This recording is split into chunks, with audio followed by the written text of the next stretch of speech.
Hello, everyone, and welcome back. This is part three of our self-administration of medication presentation brought to you by myalftraining.com.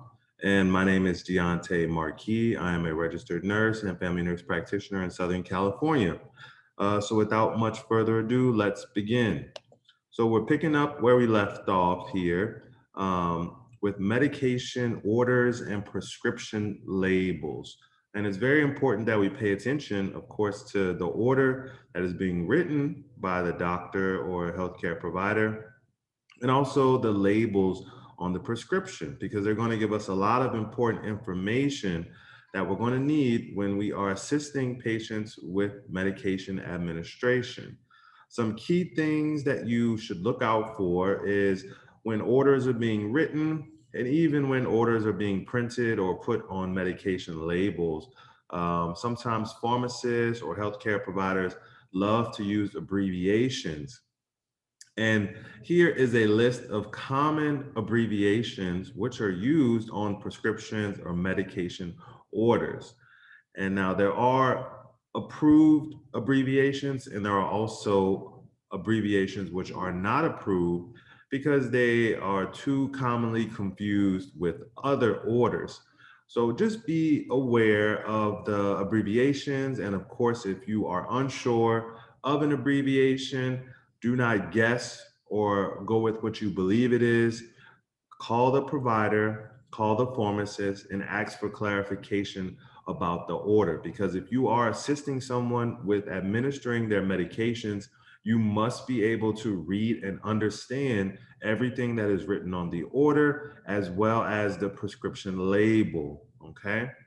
And here's just an example of some of those abbreviations I talked about, the recommended versus those which are not recommended. So QD, instead, they would like to see daily. 0.5 milligrams. What's wrong with this? It's missing a zero. So that point could be easily missed if we're rushing or if it wasn't made clearly indicated. So you always want to have the zero if there is one before or after the number. Instead of U for unit, we want them to write out unit. So similar things like that. Now, as far as the prescription label goes, no prescription drug should be kept or administered by the facility, including assistance with self-administration, unless it is properly labeled. Okay, so it must be labeled properly. Prescription drug labels should be written according to the doctor's order, and they should always include at least, I know it's a long list, but it is at least these 11 things, as you can see here. So we have the resident's name or the patient's name, number one. Number two, the drug which has been ordered. Sometimes it'll have the generic name, sometimes it'll have the brand name, okay? Number three, the strength of the drug. Number four, the quantity. So that means how many individual tablets of the drug is being ordered or this prescription bottle contains. Number five, the time the medication should be given. So this is twice daily, okay? It doesn't have to say 8 o'clock and 8 o'clock. Number six, any directions for use or special precautions. So specific use, this medication is being ordered for hypertension, also known as high blood pressure. Number seven, the date that the prescription was written and the number of refills which are available. So this will tell you when it was written and the refills it has that expires on this date. Number eight is the person who prescribed the medication. So here you see Dr. Pill Splitter, MD, prescribed this medication. Number nine would be the name of the pharmacy that is filling the medication or has filled the medication. And last but not least, number 11 is the expiration date of the medication when the medication inside of the bottle is no longer good or it has expired. Okay. Let's see, moving along here. So so for example, if a customized patient medication package is prepared for a resident and separated into individual drug containers, then the following information must be recorded on each individual container. Okay, so if we're splitting up the medications, then on each individual container, the resident's name and identification of each drug product in the container. So again, we just have to make sure that everything is being labeled and everything is being labeled appropriately, which means that it contains all information if we're splitting up the medication. Okay. And sometimes when our patients visit doctors, there may be a new medication the doctor wants the patient to try, or the patient requested to try the medication, or sometimes the doctors give residents samples for cost effectiveness. Now, even these sample medications must have a written prescription or a fax copy of such order. Okay. So even if the doctor personally gave the patient this medication and told them it's okay, we also need a prescription order for that medication. So, what about over the counter products? The facility that you work at may have a stock of over the counter products that are available for the resident to use. Now, you may not see the word over the counter written out, you may see OTC, but you learn here today OTC stands for over the counter. A facility may keep a stock of OTC, over the counter medications, for multiple resident use. That means that the medication does not belong to any specific resident, but instead it belongs to any resident which needs that medication which the facility has stocked. Okay. Now, anytime an over-the-counter product is being dispensed, it must be recorded in the patient's medication observation record. Yes, anytime any medication is given, we must make a record of it. Over-the-counter products, including those prescribed by a physician, but excluding those kept as stock by the facility, must be labeled with the resident's name and the manufacturer's label with directions for use. So, I hope you understand that. If the medication is prescribed by a doctor, but not kept in stock at the facility, then we must label it specifically for that resident. Even if it is an over the counter medication that the other residents can also get, if it's specifically ordered for that patient, for example, baby aspirin, 81 milligrams, then we must label that medication appropriately for that resident, right? Unlicensed staff may assist with as needed orders only at the request of the resident. Okay.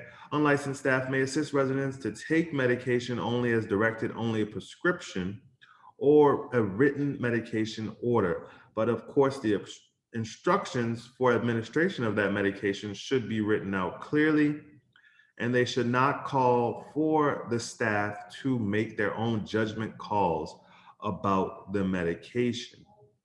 Now, moving back to as needed medications. For an as needed prescription, the circumstances or reasons for which it would be appropriate for the resident to request the medication and any limitations shall be specified. For example, take one tablet every 4 hours as needed for pain, not to exceed 4 tablets a day. So if the directions for use are as needed or as directed, the healthcare provider should be contacted and requested to provide those specific instructions as to how many the patient can take, for what reasons, not to exceed. So we want to make sure that everything is clearly understood so that we're not over medicating the patient with an over-the-counter medication. Okay, we want to make sure that even though it's on over the counter, and there may be specific instructions on the bottle, we want to clarify if those instructions for administration are also okay with the physician, right? We want to make sure that that information is okay. So the directions, so here it's just picturing showing you an unclear label that does not provide clear instructions, and an example of a clear label that provides concise instructions. So let's just look at the difference here.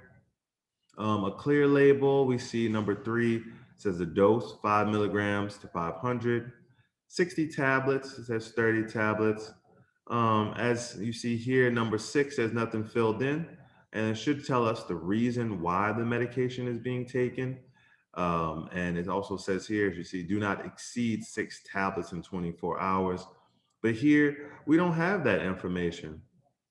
Now, they do have the date the medication was filled, the refills, the prescription number, the expiration date, the pharmacy, and the ordering provider. But you see here, number 6 is not filled out. And also number 5, it's saying take as needed, but it's not giving us any specifics about how many should be taken.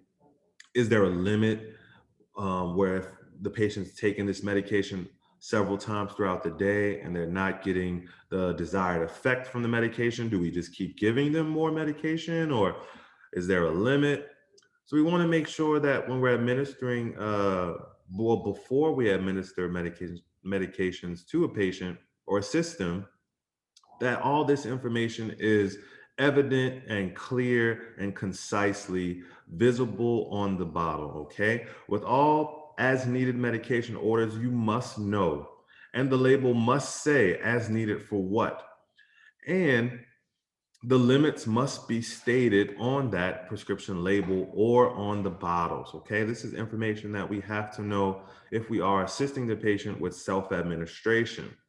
As required, the revised directions should be noted on the medication observation record, so everything has to be recorded. A revised medication label may be obtained only from a pharmacist. If an unlicensed person obtains such clarification from the healthcare provider, the order must be written. So when you call the healthcare provider or the pharmacist and they clarify, for instance, here, for this example of an unclear label, how many pills is okay for the patient to take, we can't just go by the pharmacist's word. We need to have an order faxed out. We need to have that information written down, and we need to add that label, a new label to the medication or in the patient's chart. And we need to update those things, but we need to have it documented as an order. It must be written, okay? Let's see. Here's an example of a label with directions that an unlicensed person are not allowed to assist with. Okay, so this is a medication that unlicensed personnel are not allowed to assist with because this medication requires judgment. Okay, because it does not clearly state on the number 6, and if you recall, number 6 should be why the medication is needed. So is this medication needed for pain?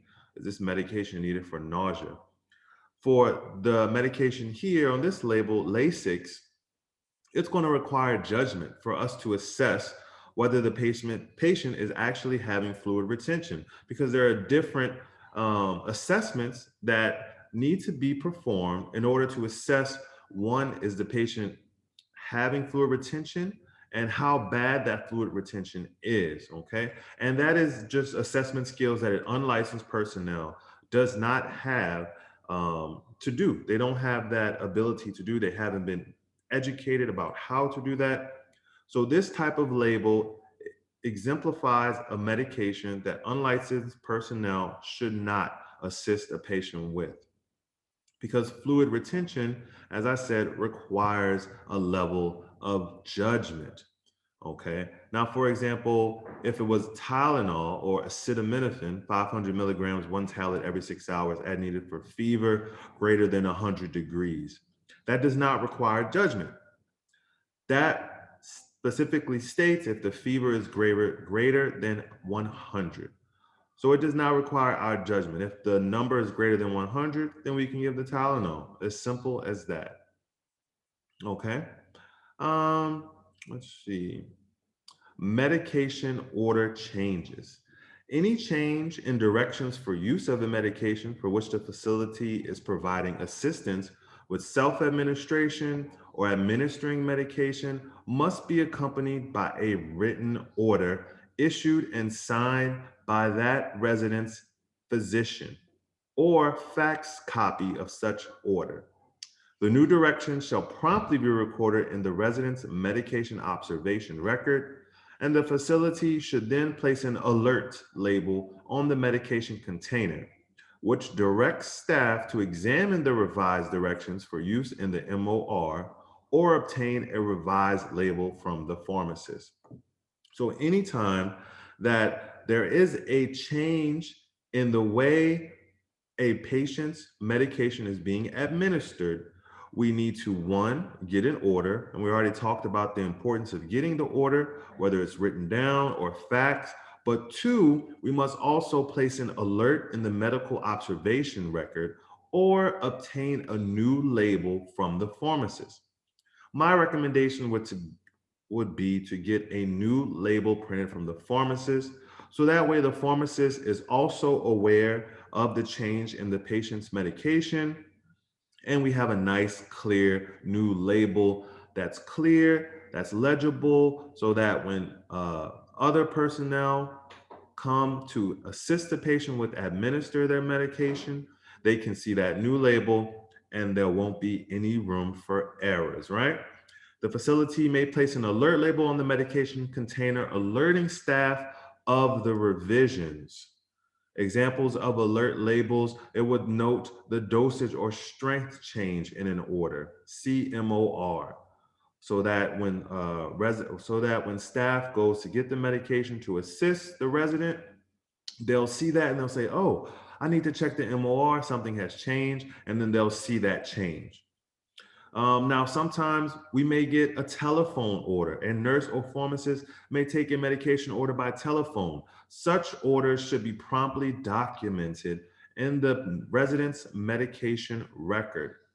And of course, you have to make sure you have a faxed or a copy of the order, and we have 10 working days to obtain a written order for that telephone order that we received. Okay, so you have 10 working days. My advice, get right to it. As soon as you get the telephone order, start working that process to get that written medication order in. Okay. A nurse or pharmacist may take a medication order by telephone. The facility must obtain a written order in 10 working days. Prescription refills. Prescriptions should always be filled and refilled in a timely manner. Medications that require prior authorization may take 5 to 10 business days. This requires the physician to sign off on a form. If the client does not have refills, allow 72 hours for the physician to respond to a refill request. And why is it important that we handle refills promptly? Well, because we don't want to interrupt the treatment schedule of the medications that the patient is receiving. Ideally, we want to make sure that there is never a lapse in the days which a patient doesn't receive their medication, because we leave them susceptible to sometimes patients have side effects when the medication is stopped. And of course, if a patient is taking medication for their blood pressure, that's some things we always want to have managed. Um, so that's just important that we stay on top of that and note the dates when medications expire, and we notify the doctor as early as possible. Okay. Now here's just a practice exercise. We can work through this before we move on to chapter 7. So in this practice exercise, it says, as related to assistance with self-administration of medication, there are 5 problems on the label below. Can you find all 5? So I can find one, and that is here. There should be a 0 in front of 0.125. We talked about using the correct abbreviations. Second, number 4 is blank here. Take as needed. It should give us a more specific as to how many. Is there a certain amount? What is the patient taking this medication is for? So that's 1, 2, 3. Hold for a heart rate less than 60. Okay, looks good. We have the discard date. Um, look at this, pause this video, and see if you can figure out the other 2. Okay.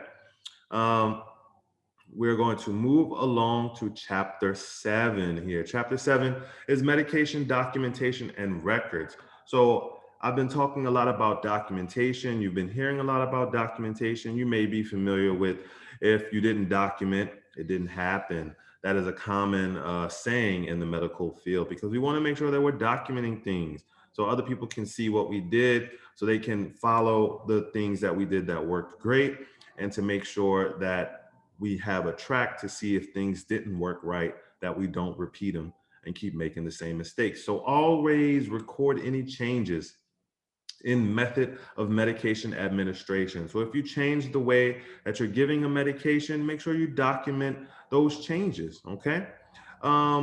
Let's see. So any thing that causes illness or reaction in which the medication was administered to a patient, we want to document that. For residents who use a pill organizer, we should keep the pill organizer labeled, and we should also have a listing with the following. So the prescription number, the pharmacy, the healthcare provider's name, directions. So a lot of the things that we see on the label, they should also be included information that goes along with the pill organizer. Healthcare professionals must complete at least an annual review for the use and continued need of any chemical restraint.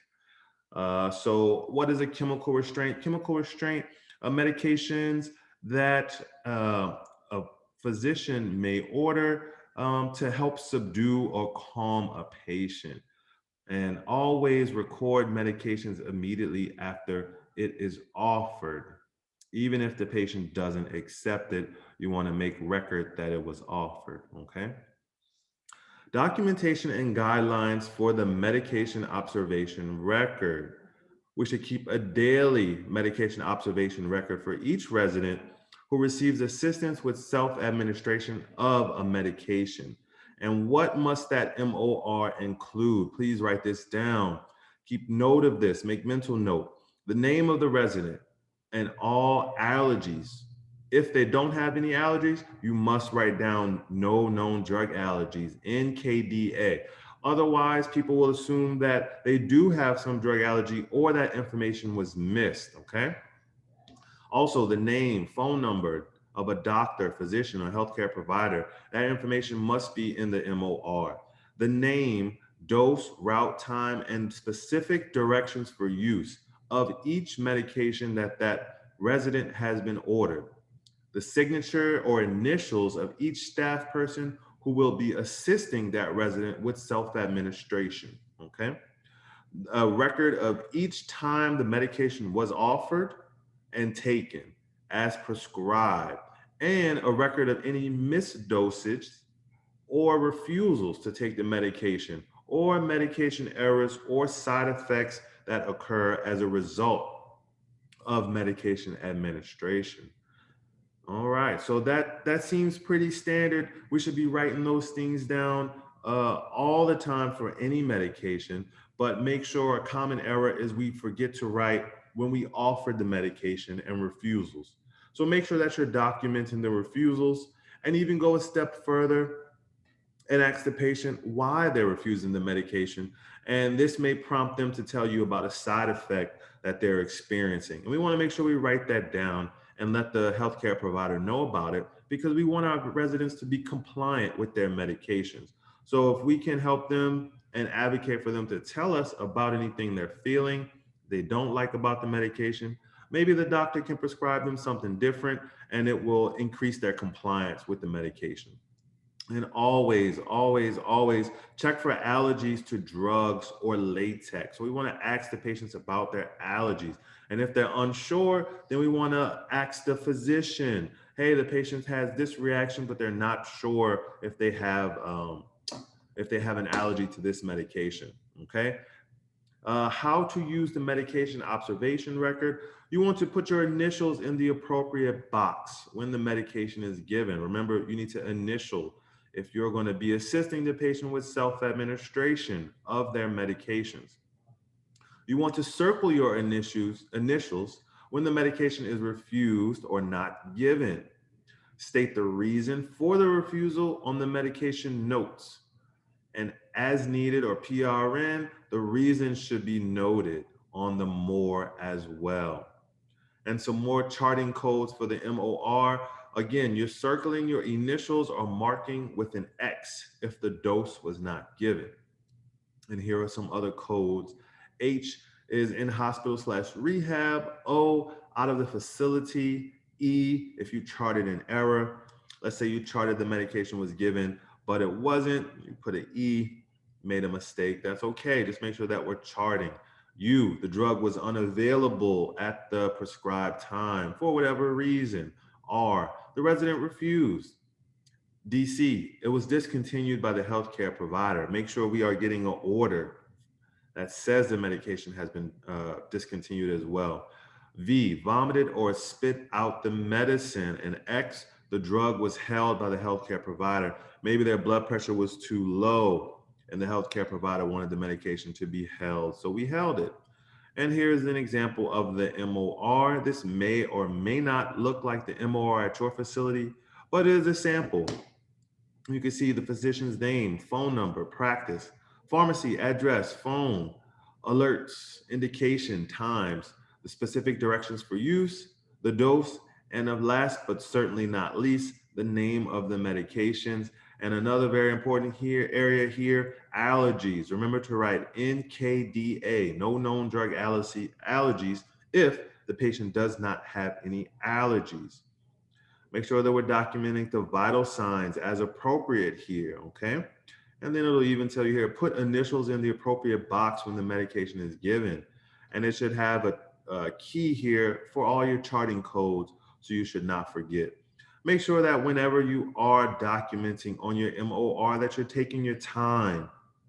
Don't rush, and make sure everything is done clearly and correctly, okay? And here is an example of a completed MOR. So they have here the patient's name, date of birth, age. This is the medication observation record, what the patient has been diagnosed with, and labs and notes as well. So we see all the information here, the times the medication is being administered. And look here, we have a PRN as needed for what? For pain. That is correct. All right. And everything is nice and neat.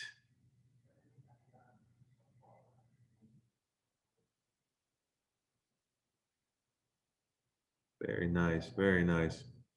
Completing a medication observation record. When completing an MOR, you must record on the MOR directions exactly from the prescription label. The MOR must exactly match the medication label. I'll say that again. The MOR must exactly match the medication label. Prescription and MOR sample exercise. Ron Sample is his name. Amoxicillin is his medication. 250 milligrams, 5 mL is his dose. And you see, this is all the information that we talked about in the previous chapter, chapter 6, that should be contained on the medication label. Now, what's the problem here? Ron has a penicillin allergy and a prescription for amoxicillin, which is a penicillin derivative that commonly causes an allergic reaction like penicillin. Alert the doctor or other healthcare professionals. Amoxicillin is an antibiotic, so it's important to finish all of the medication as prescribed. So you should always shake it well because the medication is a suspension. Once it's mixed, it should be stored in the refrigerator and discarded after 14 days. Or as noted on the container, always checks for expiration dates on the medication. Ron also has a codeine allergy, so we're worried about hydrocodone. Okay. Prescription and more example 2, Mary Sample, MOR, front. So here is Mary Sample, no known drug allergies. She's taken nitroglycerin, PRN as needed, indication for chest pain, may cause headache. See, alerts may cause drowsiness. Things so we know what to look out for when we give these medications. It's important to fill out those alerts as you become aware of them, or as indicated already on the medication label or the medication prescription, okay?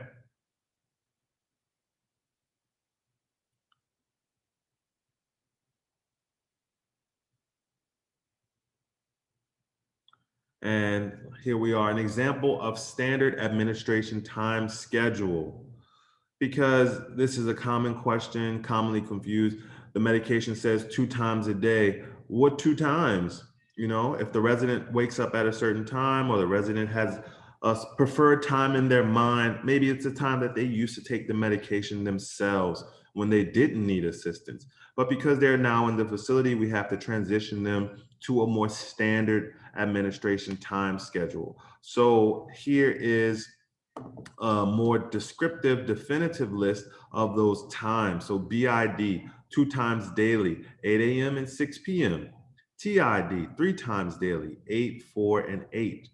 TID, AC, 3 times a day before each meal, 7, 11, and 5.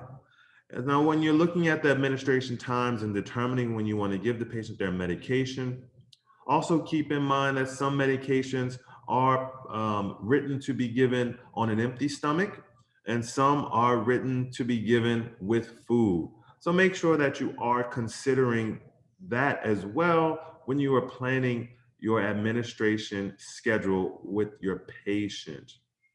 Okay. We're going to stop here and we will resume with chapter 8, which will be medication retrieval, storage, and disposal. Okay. So take a quick break and we will come back shortly.